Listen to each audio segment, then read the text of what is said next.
제 페이스북에다가 제가 이런 글을 올린 적이 있습니다. 큰아이는 2년 넘게 YMCA에서 태권도를 배웠다.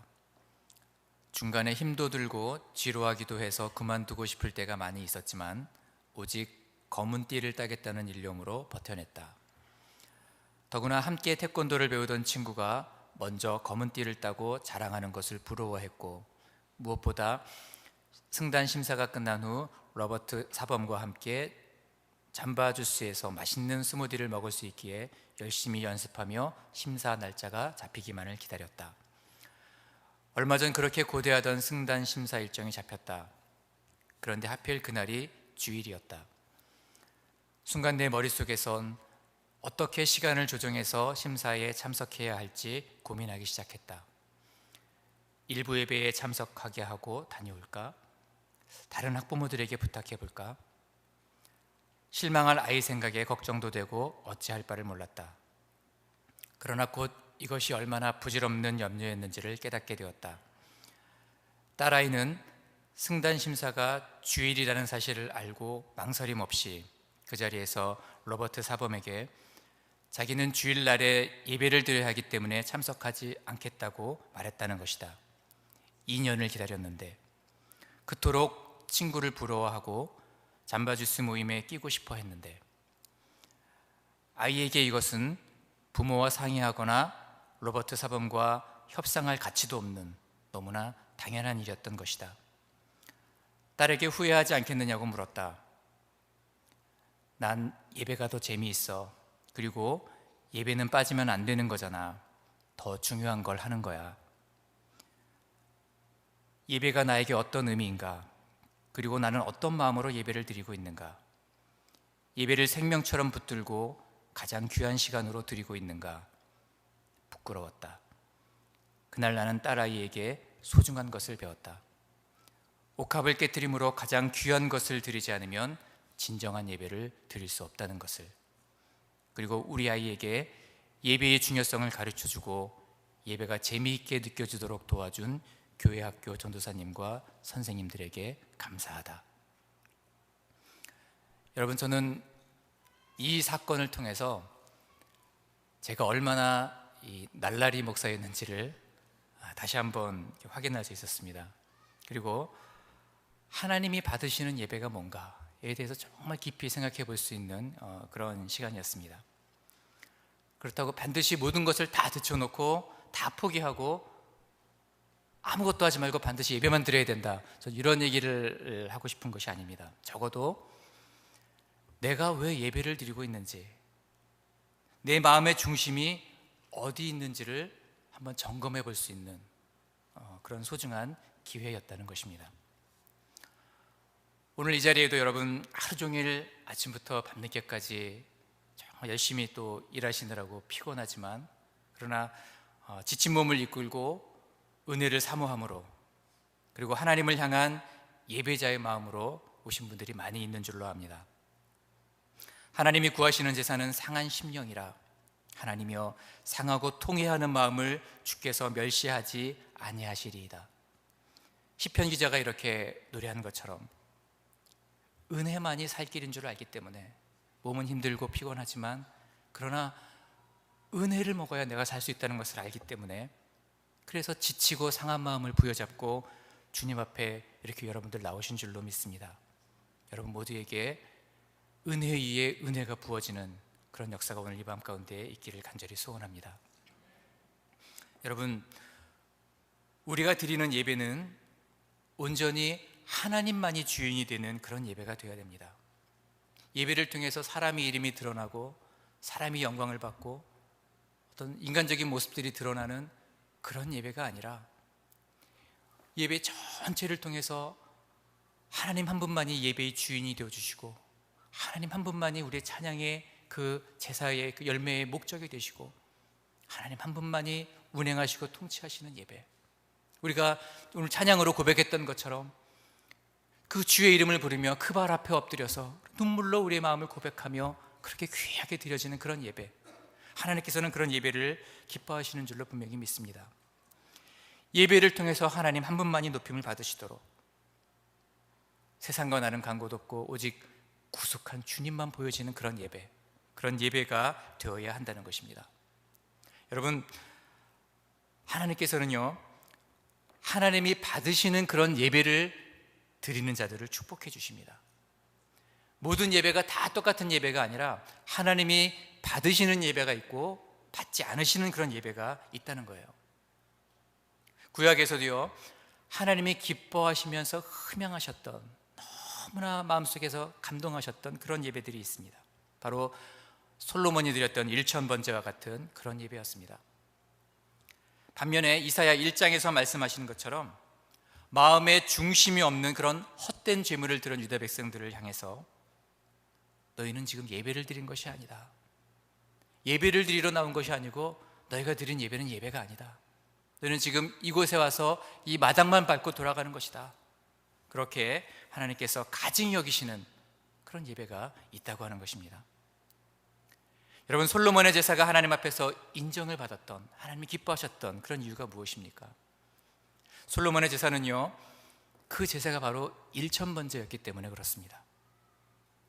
여러분, 여기서 일천번제라고 하는 것이 이 번제를 1000번 드렸다는 의미가 아니라 한 번의 번제를 드릴 때에 1000마리의 제물을 드리는 그런 엄청난 규모의, 대규모의 그러한 제사였다는 것이죠. 이 제물의 양이 중요한 것이 아니라 솔로몬이 1000번제를 드렸다는 것은 그가 할 수 있는 최대한의, 최상의, 가장 정성을 다해서 그렇게 하나님 앞에 제사를 드렸다는 것입니다. 솔로몬이 가지고 있는 가장 고귀한 것, 가장 중요한 것, 가장 아끼는 것, 그것을 다해서 하나님께 드렸다는 것이죠. 그는 마음을 다하고 목숨을 다하고 뜻을 다해서 하나님을 예배했던, 그래서 하나님의 마음을 기쁘시게 해드렸던 그러한 예배제였다는 것입니다. 여러분, 솔로몬이 그렇게 마음을 다해서 예배를 드렸을 때에 하나님께서 솔로몬 꿈에 나타나십니다. 그리고 그 예배가 얼마나 기쁘셨는지, 솔로몬이 드렸던 일천번제가 하나님께서 얼마나 감동이 되셨는지 솔로몬에게 이렇게 얘기합니다. 내가 너에게 무엇을 해주기를 원하느냐? 내가 너에게 뭘 좀 해줄까? 막 이런 마음이에요. 내가 너에게 무엇을 해주기를 원하느냐? 무엇이든지 너는 구하라. 하나님이 마음에 감동이 되셨기 때문에 솔로몬에게 이렇게 말씀하고 있는 것이죠. 여러분, 그래서 솔로몬이 무엇을 구했습니까? 주의 백성을 재판할 수 있는 지혜로운 마음을 주십시오. 주의 백성을 재판하여 선악을 분별하게 해주십시오. 여러분, 하나님 마음에 합한 예배는 그것에 합당한 너무나도 놀라운 축복을 우리에게 함께 주어주신다는 사실을 여러분 기억하시길 바랍니다. 하나님께서는 솔로몬에게 지혜뿐만 아니라 솔로몬이 구하지 않았던 부와 영광도 함께 주셨습니다. 그리고 이전이나 이후로 너와 같은 왕이 없을 것이다, 그렇게 축복하셨다고 성경은 말씀하고 있습니다. 여러분, 이런 축복이 여러분 모두와 함께 하시길 바랍니다. 여러분들이 드리는 예배를 통해서 이전에 나와서 여러분들이 하나님을 바라보며 거룩한 손을 들고 거룩한 입술로 하나님 앞에 마음껏 찬양하며 마음의 중심을 다해서 드리는 그 예배를 통해서 하나님 너무 감격하셔서, 그래, 내가 뭘 좀 해줄까? 너에게 필요한 것이 무엇이니? 내가 뭘 좀 들어줄까? 이렇게 하나님 마음을 움직이는 감동과 감격이 있는 그런 예배를 드리시는 저와 여러분들이 되시기를 바랍니다.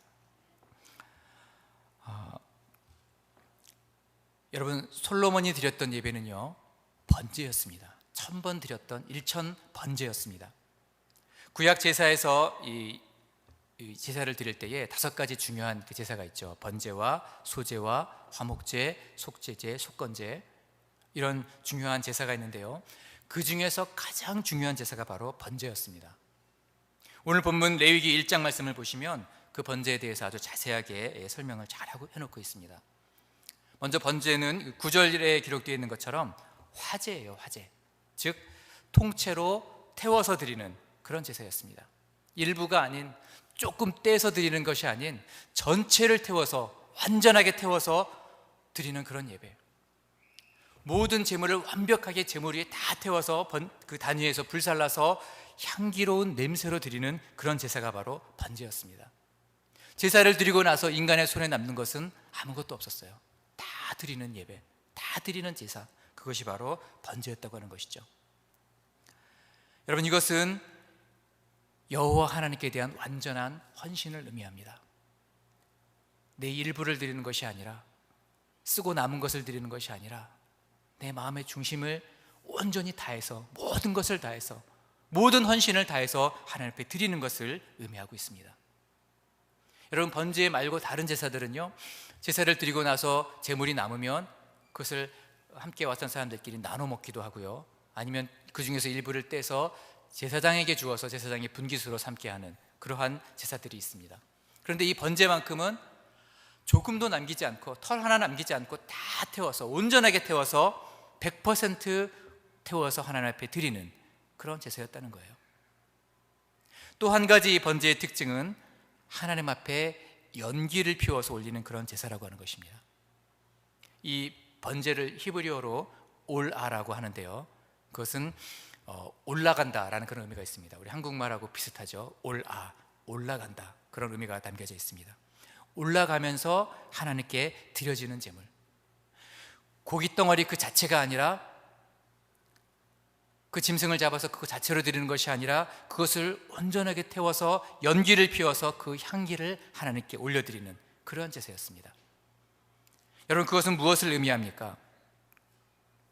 우리가 살아있는 존재로, 내 자아가 살아있고, 내 생각이 살아있고, 내 교만이 살아있고, 내 죄악이 살아있는 그 자체로 하나님 앞에 드려질 수가 없다는 것입니다. 내 몸이 전부 태워서, 내 몸이 연기가 되고, 내 몸이 향기가 되어서 그렇게 주 앞에 드려지는 그런 삶, 그런 삶으로, 향기로 드려지는 삶, 그런 삶이 되어야 한다는 것입니다. 그런 예배가 되어야 한다는 거예요. 이것은 그야말로 전적인 완전한 헌신을 요구하는 완전한 예배를 의미하고 있습니다. 마음은 없이 그냥 몸만 드리는 것이 아니라, 순종이나 실천 없이 그냥 마음만 드리는 것도 아닙니다. 마음과 뜻과 온 정성을 다해서 마음 깊은 곳에서 가장 귀한 것을 다 드려서 하나님 앞에 드리는 그런 예배, 예배 시간뿐만 아니라 평소의 삶도 하나님께 드리는 그런 삶의 예배, 이런 예배를 통해서 하나님 앞에 나가는 것을 하나님께서 원하신다고 하는 것이죠. 일주일에 1시간 이곳에 나와서 드리는 이 1시간만 예배가 아니라 나머지의 시간도 삶의 예배로 드리는 그러한 제사, 온전한 헌신, 주님께서 그것을 받으신다는 것입니다. 제가 청년 때에 제가 정말 사랑하는 친구들이 몇 명 있는데요, 그 중에 한 친구는 지금 싱가포르에서 지금 목회를 하고 있고, 또 한 친구는 몽골에 선교사로 나갔다가 지금 다시 한국에 들어와서 목회, 그 선교단체에서 지금 일을 하고 있습니다. 그 중에서 우리 이 싱가포르에 있는 친구가 함께 우리 청년부에서 여름 수련회를 갔었어요. 그 친구가 회장이었고 제가 청년부 총무였는데, 경기도 포천에 있는 아주 조그만, 한 50년 정도 된 그런 조그만 시골 교회로 저희들이 이 수련회를 갔습니다. 그리고 그곳에서 3박 4일 동안 밥 먹고 잠자는 거 외에는 계속 예배만 드렸어요. 하루 종일 말씀 듣고 찬양하고 성경 공부하고 강의 특강 듣고, 또 나누고 조별로 터져서 나눔하고 또 예배 드리고. 근데 그 예배 가운데 하나님께서 얼마나 뜨겁게 역사하셨는지, 그곳에 있었던 모든 청년들이 성령을 체험하고 너무나 뜨거운 마음으로 눈물과 감격 속에서 그렇게 예배를 드렸습니다. 그리고 예배를 다 마치고 이제 돌아가야 되는데 버스가 와서 이제 밖에서 기다리고 있는데, 너무나 감격스러워서 모든 청년들이 함께 다 부둥켜 안고 한 3시간 정도를 울었던 것 같아요. 같이 기도하면서 울면서 마무리를 한 3시간 이상을 그렇게 모여서 했습니다. 그리고 이제 떠나기 전에 그 교회를 이제 좀 대충 정리하고 청소하고 이렇게 떠나려고 하는데, 저희 조가 화장실을 청소하는 걸 맡았어요. 여러분, 한 50년 된 시골 교회인데 화장실이 얼마나 세련되고 멋있겠습니까? 퍼세식이라고 하죠. 재래식 화장실. 네, 그 퍼서 버리는 그런 화장실이에요. 한 번도 청소를 한 적이 없었던 그런 화장실이었던 것 같아요. 너무 더러운 화장실이죠. 냄새도 나고 더럽고, 대충 빨리빨리 정리하고 가려고 하는데 그 친구가 팔을 걷어붙이더니 고무장갑을 끼고, 그리고 그 변기를 수세미로 닦기 시작합니다. 우리 지금 버스가 벌써 3시간을 기다리고 있어. 빨리 가자. 대충 정리하고 가자. 근데 이 친구는 계속 그 변기를 닦기 시작합니다. 우리가 지금까지 은혜 받고 감격 속에서 예배를 드렸는데 이 친구는 지금부터 예배가 시작이라는 거예요. 예배가 이제 끝난 것이 아니라 지금부터 예배가 시작인데 대충 우리가 사용한 화장실 어떻게 대충 정리하고 갈 수 있냐. 청소 열심히 하고 가자. 저도 그 말에 감격해서 같이 그 변기를 닦기 시작했습니다. 근데 이 변기를 막 닦다가 이 친구가 또 막 눈물을 흘리면서 통곡을 하는 거예요. 이 변기가 내 마음 같다는 거예요. 수십 년을 죄로 찌들어 있는 내 마음을 주님께서 얼마나 이걸 그 보혈로 닦아주시면서 얼마나 아파하셨을까. 그걸 생각하면서 이 변기를 닦으면서 둘이 부둥켜 안고 또 막 한참 울다가 또 변기를 닦다가 은혜가 충만한 그런 화장실이었습니다. 여러분, 우리의 예배는요, 이곳에서 축도로 끝나는 예배, 거기서 예배가 끝나는 것이 아니라 거기서부터 우리 예배는 시작하는 줄로 믿습니다. 이 문 밖을 나가면서 우리의 삶의 예배가 시작합니다. 우리의 삶의 예배로 거룩하게 우리가 속해 있는 모든 자리에서 하나님께 영광을 돌리는 예배, 빛과 소금의 역할들을 감당하며 세상에 그리스도의 향기요 그리스도의 편지로서 역할들을 감당하는 삶의 예배. 한 시간에 이 예배만 하나님께서 보시는 것이 아니라 삶으로 드려지는 모든 예배, 온전하게 우리의 삶을 태워서 드리는 그런 번제로 드려지는 예배, 그 예배를 하나님께서 기뻐 받으신다는 것입니다. 그렇다면 여러분, 우리가 드려야 할 이 온전한 번제가 어떤 것일까요? 첫 번째, 온전한 번제는 가장 좋은 것을 드려야 한다는 것입니다. 우리 레위기 1장을 보시면 이 번제로 드릴 수 있는 그 짐승의 종류가 있죠. 소를 드려도 되고 양이나 염소나 비둘기 이런 것들을 자기의 형편에 따라서 부유하면 좀 좋은 것으로, 가난하면 비둘기로 이렇게 드릴 수도 있었습니다. 그렇지만 종류는 여러 가지만 공통적인 것이 하나 있었는데 그것은 흠이 없는 것, 온전한 것, 가장 정결한 것, 가장 귀한 것으로 드려야 한다는 것입니다. 여러분, 그 당시 이스라엘은 농사를 짓고 또 목축을 하고 그것이 삶의 기반이었어요. 그렇기 때문에 짐승이 굉장히 중요했습니다. 가축이 굉장히 중요했던 그런 시대예요. 이것을 농사하는 데에 소나 뭐 이런 것들을 이용해야 되기도 하고요. 또 가장 좋은 것, 씨가 좋은 것들을 잘 교배를 시켜서 그래야 자기 재산도 번식하고 좀 부유해지게 되는, 삶을 연명하게 되는, 또 좋은 고기도 먹을 수 있게 되는. 그래서 대부분의 농사를 짓는 사람들이나 또 이 목축을 하는 사람들은 소를 굉장히 중요하게 여기죠. 이 가축을 굉장히 중요하게 여기죠. 그런데 온전한 번제를 드리기 위해서는 자신이 소유한 짐승 중에서 가장 좋은 것, 가장 혈통이 좋은 것, 가장 튼튼하고 건강한 것, 가장 귀한 것으로 하나님 앞에 드려야 한다는 것이죠. 여러분, 이러한 번제의 의미를 드리고 망각하고 그냥 드렸던 그런 제사가 말라기에 나오고 있죠. 그래서 가장 좋은 소나 양이나 이런 것을 드리려니까 아까운 거예요. 그래서 눈먼 것, 저는 것, 병든 것, 이제 죽을 날이 얼마 남지 않은 것, 끌고 가다가 죽는 것, 이런 것들을 드렸다는 거예요. 형편없는 것들을 가장 좋은 것으로 드리라고 분명히 하나님께서 말씀하셨는데 그게 아니라 그냥 내가 있어도 그만 없어도 그만인 것, 그 중에 일부를 잘라서 드렸다고 하는 것이죠. 여러분, 우리의 예배는요, 가장 좋은 것, 가장 귀한 것으로 드려져야 합니다. 남는 시간에 드리는 것이 아니라, 시간이 남아서 예배를 드리는 것이 아니라 바쁘고 소중한 시간이지만 그러나 그것을 하나님께 드려야 합니다. 힘이 남아서 예배에 나오는 것이 아니라 피곤하고 쉬고 싶지만 그러나 그 마지막 남은 힘까지도 다해서 우리는 예배를 드려야 합니다. 넉넉하고 여유가 있고 먹고 살만해서 그래서 헌금을 드리는 것이 아니라 없는 중에도 하나님의 은혜에 감사해서, 너무 감사해서 과부의 두 렙돈처럼 그렇게 내 가진 것을 하나님 앞에 드리는 그런 재물, 가장 귀한 것을 드려야 된다는 거예요. 여러분, 솔로몬의 1,000번제가 하나님을 감동시켜서 하나님의 지혜뿐만 아니라 그 외에 많은 복들을 누렸던 것처럼 우리의 모든 예배가 가장 귀한 것을 드리는 그런 번제가 되어서 우리 하나님을 감동시키는 그런 예배, 하나님의 마음을 움직이는 예배, 그래서 하나님께서 복을 쏟아 부어주고 싶어 하시는 그런 예배가 되기를 간절히 소원합니다. 두 번째로, 온전한 번제는 자원해서 드리는 그런 번제가 되어야 된다는 거예요. 자원해서 드리는 예배. 우리 3절 말씀을 같이 다시 한번 읽어보겠습니다. 3절 시작. 그 예물이 소의 번제이면 흠없는 수컷으로 회막문에서 여호와 앞에 기쁘게 받으시도록 드릴지니라.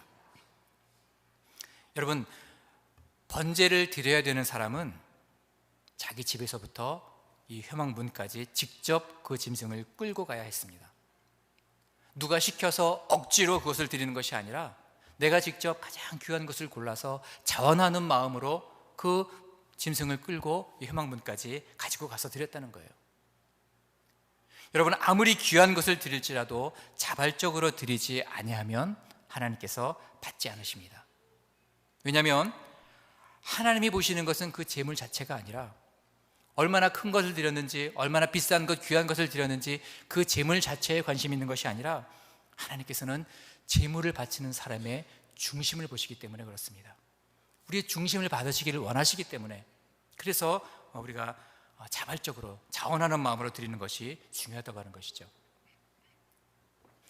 여러분, 그 자녀들을 키우다 보면 우리 아이들이 조금 철이 좀 들려고 하면 그때 뭐 어버이날이나 아니면 부모님의 생신 때 이렇게 선물을 드리기도 하죠.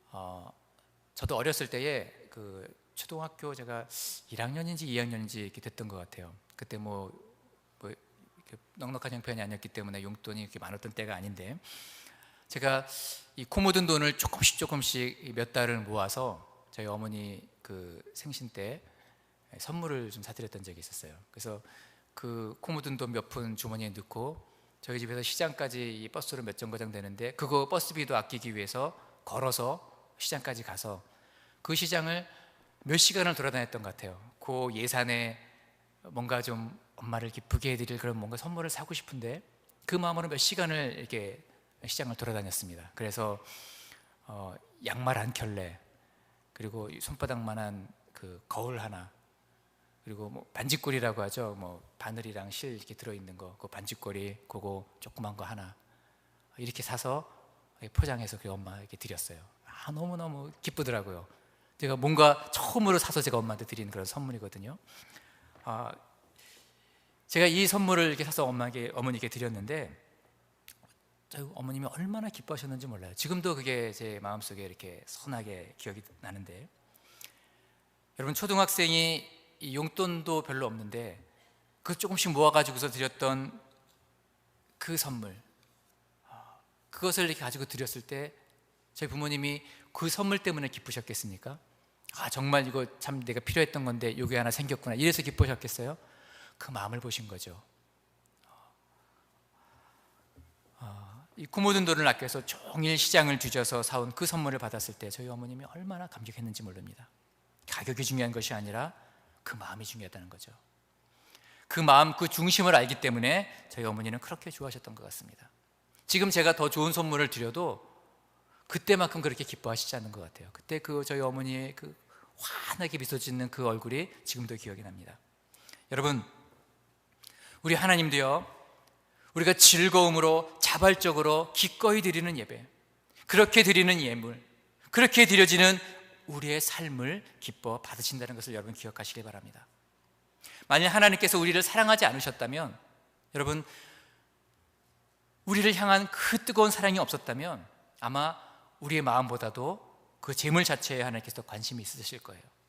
아니, 모든 만물의 주인이신 하나님께서 어쩌면 재물 따위는 필요 없으셨을지도 모릅니다. 근데 하나님께서 굳이 재물을 받으시는 이유는, 그것도 가장 귀한 것을 받기를 원하시는 것은 우리를 사랑하시기 때문에, 우리가 어떤 마음으로 드리는지 그 마음을 받고 싶으시기 때문에, 그 마음의 중심을 받으시고 그래 네가 나를 사랑하는지 이제 알겠다, 그 마음을 받으시기를 원하신다는 거죠. 사랑하기 때문에. 저희 어머님이 저를 사랑하기 때문에 그 작은 선물에도 기뻐하셨던 것처럼 하나님께서 그 마음을 받기를 원하신다고 하는 거예요. 감사로 제사를 드리는 자가 나를 영화롭게 하나니 그의 행위를 옳게 하는 자에게 내가 하나님의 구원을 보이리라. 여러분, 기쁨으로 감사함으로 마음의 중심으로 예배를 드림으로 하나님을 영원롭게 해드리는 저와 여러분들이 되시기를 간절히 바랍니다. 세 번째, 온전한 번제는요, 바치는 사람의 죄를 대속한다는 그런 뜻이 담겨져 있습니다. 우리 4절 말씀도 한번 같이 다시 읽어보겠습니다. 4절 시작. 그의 번제물의 머리에 안수할지니 그를 위하여 기쁘게 받으심이 되어 그를 위하여 속죄가 될 것이라. 여러분, 이스라엘 백성들은요, 그 번제를 드릴 때에 그 짐승의 머리에 직접 손을 얹고 안수를 냈습니다. 그것은 이 번제로 드려지는 그 짐승에게 내 죄가 옮겨간다. 그래서 그 짐승을 태워서 드릴 때에 내 죄도 같이 태워서 없어지고 내 죄가 사해진다 라는 그런 의미가 담겨져 있습니다. 이 제사를 통해서 죄 씻음을 받고 회복되고 정결케 되어진다는 것이죠. 짐승의 머리에 안수를 할 때 그냥 하는 것이 아니라 내 죄를 고백하면서 그 죄의 문제를 하나님 앞에 내려놓습니다. 하나님 앞에서 단 한 가지에 남겨놓은 죄도 없이 모두가 다 자백하면서 회개하면서 그런 심정으로 짐승의 머리를 손을 얹고 안수를 한다는 것이죠. 그러면 그 죄가 이 제물에게, 이 짐승에게 전가되고 그리고 그 제물을 태워서 드릴 때에 죄 사함을 얻을 수가 있었던 것입니다. 여러분, 온전한 번제, 온전한 예배는 마음을 찢는 회개, 그리고 죄에 대해서 아파하는 그런 마음, 정결하고 순결함을 소망하는 그런 마음, 그런 마음으로 드리는 그런 예배, 그런 제사가 되어야 한다고 하는 것이죠.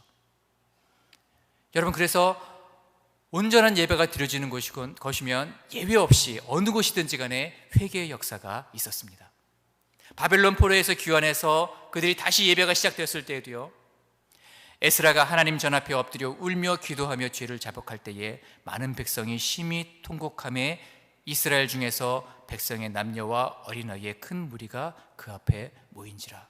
이렇게 성경은 기록하고 있습니다. 죄를 자복하며 회개하는 운동이 일어났다는 거예요. 예배가 회복되는 그곳에 반드시 회개하고 통회하고 자복하고 옷을 찢는 것이 아니라 마음을 찢고 죄를 뿌리면서 내가 어이할고 이제 내가 어떻게 하면 되겠습니까? 이 죄를 어떻게 해야 되겠습니까? 그렇게 통회하며 자복하는 그런 회개 운동이 일어났다고 하는 것이죠. 여러분, 예배가 회복되고 무너진 제단이 다시 쌓아질 때에, 즉 온전한 번제가 드려질 때에 어김없이 회개의 역사가 있었다는 것입니다. 여러분, 우리의 모든 죄악을 하나님 앞에 다 내려놓고 남김없이 깨끗이 다 태워버리시기를 바랍니다. 여러분, 이런 회개는 하나님 앞에서 드려지는 예배를 더욱 온전하게 만들게 될 줄로 믿습니다. 죄를 가지고 죄를 마음속에 담아두고 그 죄의 문제를 처리하지 않고 그렇게 하나님 앞에 나가는 것이 아니라 회개함으로, 다시 돌이킴으로, 다시 주님의 그 보혈로 우리를 씻음으로 깨끗게 됨으로 주 앞에 온전한 예물을, 제사를 드려야 된다는 것이죠. 여러분, 우리는 구약시대처럼 다시 짐승을 잡아서 그렇게 제사를 드릴 필요가 없습니다. 왜냐하면 예수 그리스도께서 십자가 못 박혀 죽으심으로 인해서 단번에 그 보혈의 그 제사로 인해서 우리 모든 죄가 다 사해졌기 때문에 그렇죠. 그러나 그 후로 우리가 끊임없이 짓는 이 죄들을, 죄의 문제들을 계속해서 하나님 앞에 회개함으로, 고백함으로 처리를 할 수가 있어야 된다는 것입니다. 이제 우리는 회개의 제사를 통해서 깨끗한 마음과 깨끗한 손으로 하나님 앞에 나가기만 하면 된다는 것입니다.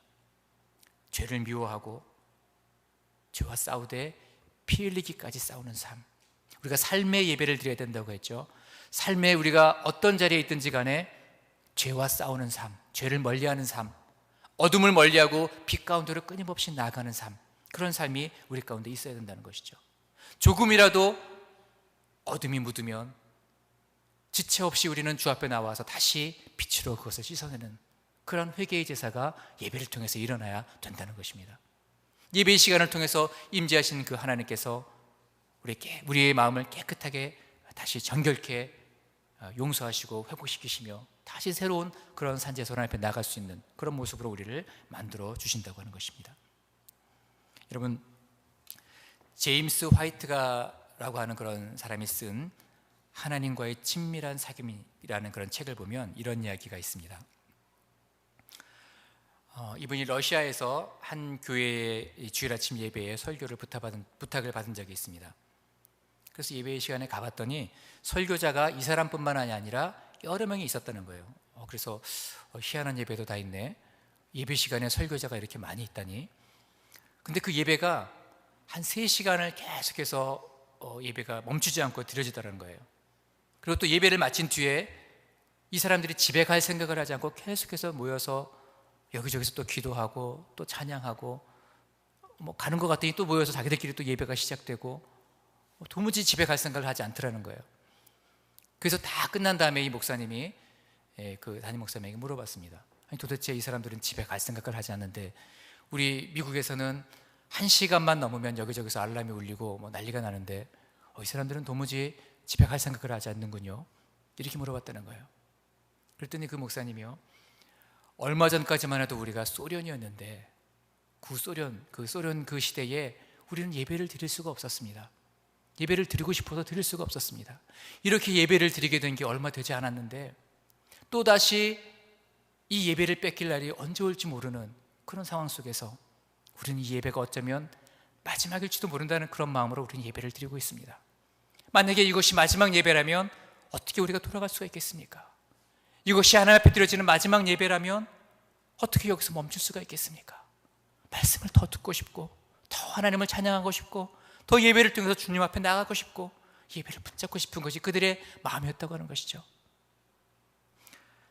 여러분, 한국의 어떤 목사님이 북한에 들어가셔서 어떤 그 사역을 하시다가 어떤 노인 한 분을 만났다고 해요. 비밀리에 그 아들에게 이 세례를 우연히 이렇게 주게 되었는데 하얀 장갑을 끼고 소근소근 작은 소리로 세례를 주었습니다. 근데 그 세례식이 다 끝나고 나서 그 노인이 목사님, 그 장갑을 저에게 주시면 안 되겠습니까?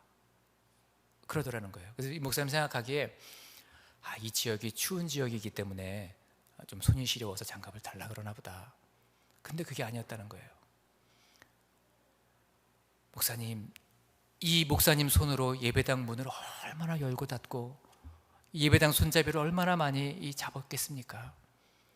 수도 없이 예배를 드리면서 그렇게 다니셨을 텐데 그 흔적이라도 묻은 이 장갑 가지고 나는 이곳에서 예배를 드리고 싶어도 예배를 드릴 수가 없는데 이 장갑이라도 붙잡고 기도하고 싶습니다. 그래서 그 장갑을 달라는 거예요. 이들의 마음속에 얼마나 그 예배가 간절했으면, 얼마나 그 예배가 사모함이 있었으면. 여러분, 우리는 지금 너무나 예배의 홍수 속에서 살고 있습니다. 마음만 먹으면 언제든지 예배에 올 수가 있어요. 그렇기 때문에 그 예배가 얼마나 중요한지 우리는 망각한 채 살아가기가 너무나 쉽습니다.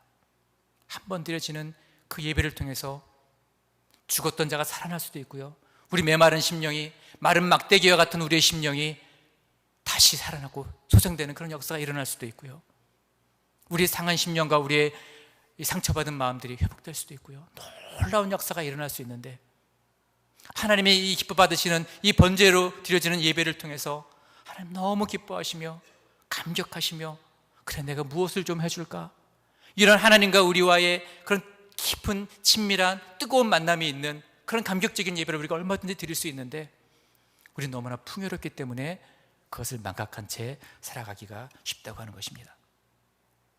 여러분, 만약 오늘 우리가 드리는 이 예배가 마지막 예배라면, 오늘 이 예배를 마지막으로 우리가 내일 세상을 떠난다면, 아니 북한이나 이 구소련에 있었던 사람들처럼 오늘 마지막 예배를 드리고 이 예배당 문을 닫아야 된다면 우리가 이 예배를 드리는 우리 마음 자체는 어떠할까요? 찬양을 드리는 우리의 마음은 어떨까요? 우리의 입과 우리의 생각이 따로 놀게 될 수 있을까요? 아마 눈물을 찍어서, 우리의 심장에 있는 그 피를 찍어서 그렇게 찬양으로 드려지지 않을까요? 이것이 마지막 예배라면 선포되는 그 말씀을 단어 하나로도 우리가 놓칠 수 있을까요? 그 말씀 하나하나 아멘으로 화답하며 그 말씀을 받아 먹으려고 하지 않을까요? 여러분, 이제 이후로 드려지는 모든 예배가 이런 예배가 되기를 간절히 소원합니다. 새벽 예배, 금요 성령 집회, 주일 1부, 2부 예배, 우리 아이들이 드리는 예배, EM 예배, 이 하나님의 허락하신 이 거룩한 자연에서 드려지는 모든 예배가 저는 그런 예배가 되어지기를 소원합니다. 번제로 드려지는, 완전하게 태워서 드려지는, 우리 죄의 문제가 완전히 처리되어지는, 하나님이 기뻐 받으시는, 우리가 마지막인 것처럼 그렇게 마음과 뜻과 정성을 다해서 우리 가장 귀한 옥합을 깨뜨려서 그렇게 하나님 앞에 드려지는 그런 예배, 그런 예배자로 하나님 앞에 서게 되시기를 간절히 바랍니다. 그리함으로 하나님께서 예배를 받으실 뿐만 아니라 솔로몬에게 부어주셨던 그 놀라운 축복을 저와 여러분 모두에게 부어주게 되시기를 간절히 바랍니다. 기도하겠습니다.